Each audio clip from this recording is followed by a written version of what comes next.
লিও, জানি ব্যথাটা অনেক বড়, কিন্তু তোমার থেকে আমরা শিখেছি, নিজেকে চিনেছি।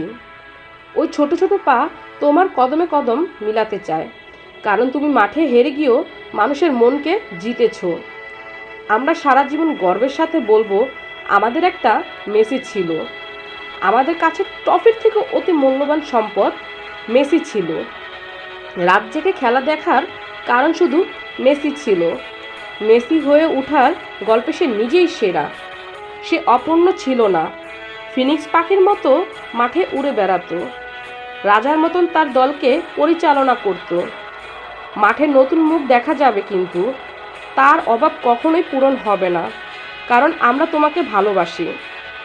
ইতিহাস সাক্ষী থাকবে, মাঠে সবুজ ঘাসের জাদুঘর হয়তো থাকবে না, কিন্তু মনের ক্যানভাসে 10 নম্বর জার্সিটা আজীবন অমর হয়ে থাকবে। লিও মেসি, আমরা তোমাকে ভালোবাসি, তোমাকেই খুঁজবো।